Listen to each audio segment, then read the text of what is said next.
ओम श्री सद्गुरुदेव भगवान की जय। सज्जनों, बहुत ही प्रेरक कहानी है। लोग अपना नहीं जानते हैं, लेकिन दुनिया का ठिका अवश्य लेते हैं। इसी प्रसंग में एक कहानी है, बहुत प्रेरणादायक है। एक किसान व्यक्ति था, धर्म की बहुत इज्जत करता था और इसका फायदा कुछ धर्मजीवी लोग लेते थे उससे हमेशा। संजोग की बात है, उसने कहीं जमीन खरीदा, खूब पोश एरिया में बढ़िया जमीन, महंगी जमीन थी। तो उसने अपने बेटा को कहा, बेटा जाओ पंडित जी को बुला के लाओ, पूजा पाठ करवाना है। तो बेटा थोड़ा पढ़ा लिखा था, समझदार था। बोला, पिताश्री जमीन खरीदा आपने, इसको नापेगा लेखपाल, बनाएंगे राजगीर मिस्त्री लेबर, सीमेंट बालू छड़ गिट्टी इत्यादि मटेरियल लगेगा। अब इसमें पंडित जी का क्या काम है। रही बात भगवान की पूजा पाठ की, तो वो अगरबत्ती लाइए, हम लोग फोटो रख के कर लेंगे। वो आएंगे तो एक लिस्ट ही बना देंगे।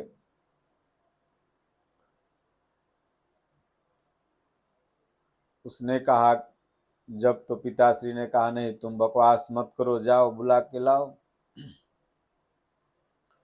गया, बुला के लाया। पंडित जी आए।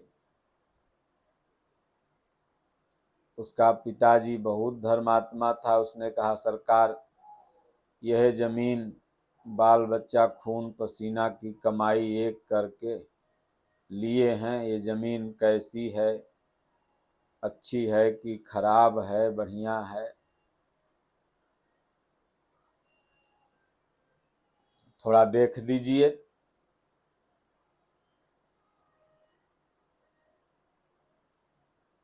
तो उन्होंने कहा, बिल्कुल देखेंगे। पतरा उतरा निकाल के देखे, जमीन बहुत बढ़िया जगह थी, महंगी थी। उन्होंने कहा कि जमीन तो तुम्हारी जजमान 90 फीट नीचे तक अशुद्ध है, इसमें कभी तुम बरकत नहीं कर पाओगे। जैसे रावण ने सोचा मन ही मन कि भगवान शिव की ये सोने की लंका हम मांग लें शिव जी को खुश करके। तो उन्होंने सोचा कि भाई इसकी बड़ी कीमती जमीन है, दान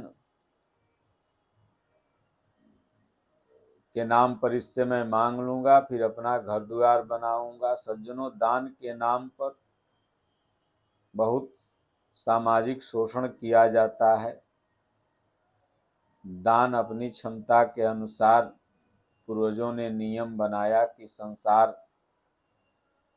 को हम जितनी मात्रा में दान करते हैं उतना संसार का परित्याग करते हैं। यहाँ तक तो उचित है। वास्तविक दान धीरे धीरे फिर मन का दान, भगवान के प्रति अपने जीवन का दान धीरे धीरे स्वाभाविक उस दानी के अंदर आने लगता है। लेकिन कालांतर में दान के नाम पर बहुत सी वस्तुएं, धन इत्यादि बहुत कुछ लोगों ने मांगा और न देने पर नरक का भय जजमानों को दिखाया। नहीं दोगे तो नरक का भय, नरक जाओगे। ऊपर न कहीं नरक दिखता है न स्वर्ग दिखता है। नरक स्वर्ग सब यहीं पर है। जो जैसा करता है वैसा परिणाम रिजल्ट उसके सामने आता है। तो पंडित जी ने कहा कि तुम्हारी जमीन 90 फीट नीचे तक अशुद्ध है और कभी इस जमीन में तुम बरकत नहीं पाओगे, इसलिए ये जमीन तुम मुझे दे दो, मैं इसको शुद्ध कर दूंगा और तुम कहीं दूसरी जमीन ले लो।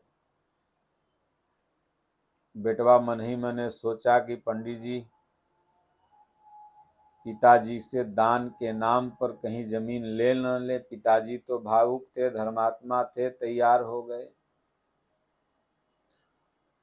लेकिन बेटा कहा पिताजी अच्छा ठीक है, अब पंडित जी आ गए हैं तो इनको कुछ भोजन पानी इत्यादि करा दिया जाए। वैसे मना करता तो पिताजी इतना धर्मात्मा थे कि मानते ही नहीं, बोलते भाई अशुद्ध जमीन मैं नहीं लूंगा, दे दो पंडित जी को। पंडित जी ने कह दिया दान नहीं दोगे तो नरक जाओगे।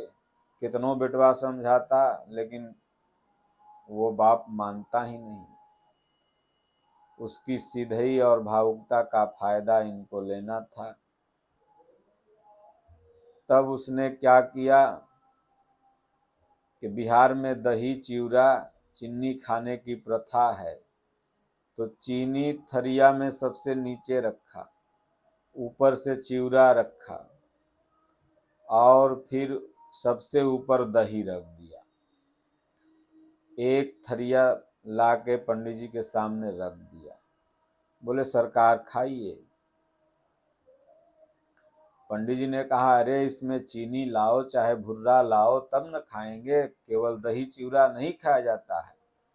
बोला खाइए। बोले अरे बड़ा बेवकूफ हो, अरे दही लाओ चिवड़ा लाओ चीनी लाओ तब तो खाएंगे, ऐसे इसको नहीं खाया जा सकता, खट्टा है दही।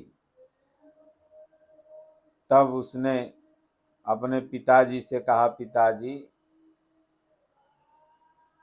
सबसे नीचे हमने चीनी ही रखा है, ऊपर में चिवड़ा रखा है, उसके ऊपर दही रखा है, भला पंडित जी को 3 इंची नीचे क्या रखा हुआ है जब यह ही नहीं पता है, और 90 फीट नीचे तक मेरी जमीन अशुद्ध है यह इनको पता हो गया, और 3 इंची नीचे हमने चीनी के ऊपर चिवड़ा, चिवड़ा के ऊपर दही रखा है, ये इनको नहीं पता है।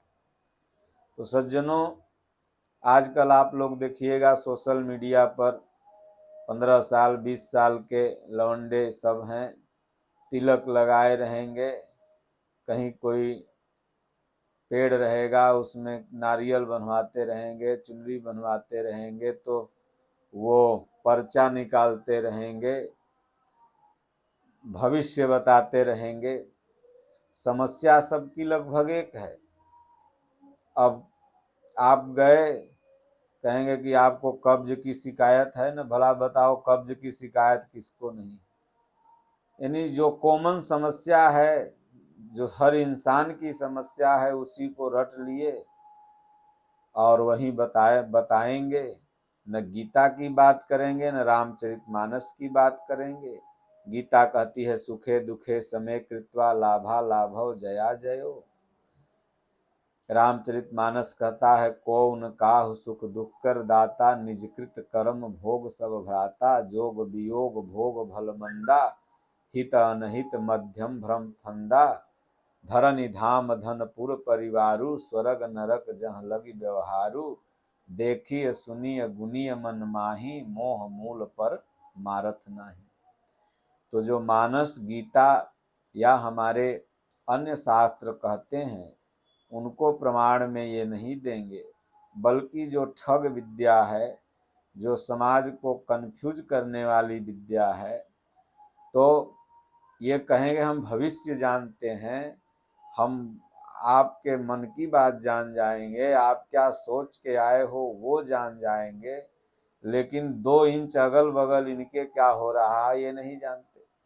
इनके ऊपर कौन सी विपत्ति आएगी ये खुद नहीं जान रहे हैं, और दूसरों की विपत्ति दूसरों की बीमारी ये दूर कर रहे हैं। इसलिए ऐसे लोगों से सावधान होकर के जो महापुरुष होते हैं वो अंतर्यामी होते हैं, वो आपकी सब बात जानते हैं, लेकिन फिर भी नहीं बताते, क्योंकि आपने महाभारत देखा होगा, उसमें बीच बीच में एक अदृश्य आवाज आती थी कि मैं समय हूँ, मैं महाभारत रोक सकता हूँ लेकिन मैं समय हूँ, मैं द्रौपदी का चीरहरण रोक सकता हूँ लेकिन मैं समय हूँ।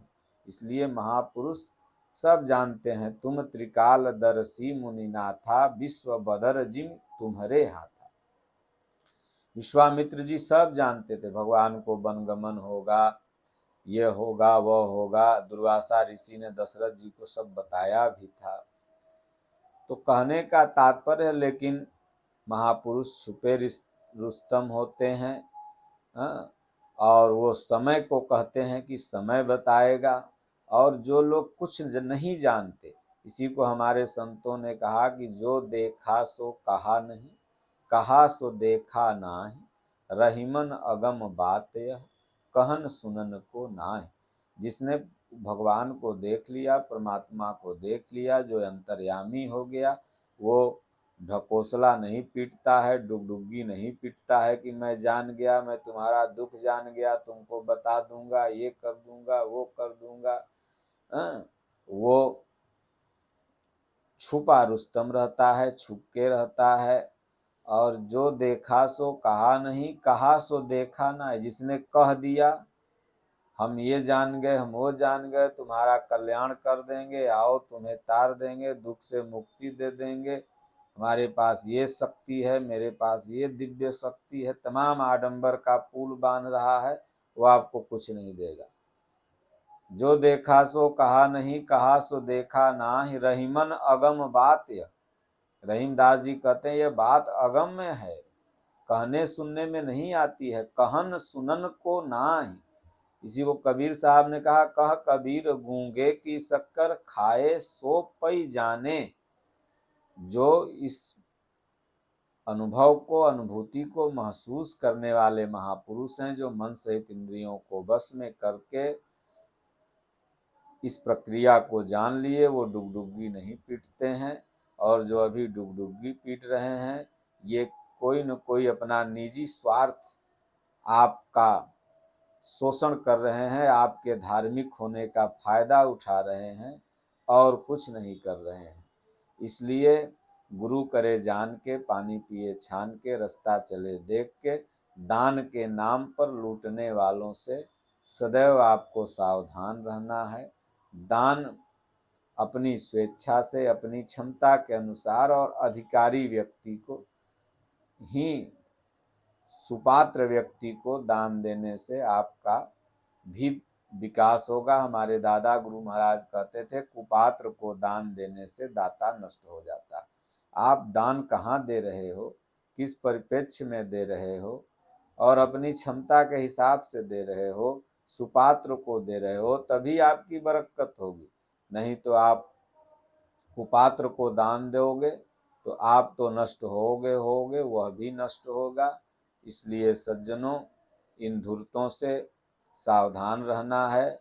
हाँ, तमाम पंडित जी लोग भी हैं, ब्राह्मण देवता भी लोग, जो पूजा पाठ अच्छा से कराते हैं, जो गीता रामचरितमानस की बात बोलते हैं, उन ब्राह्मणों का सदैव सम्मान होना चाहिए।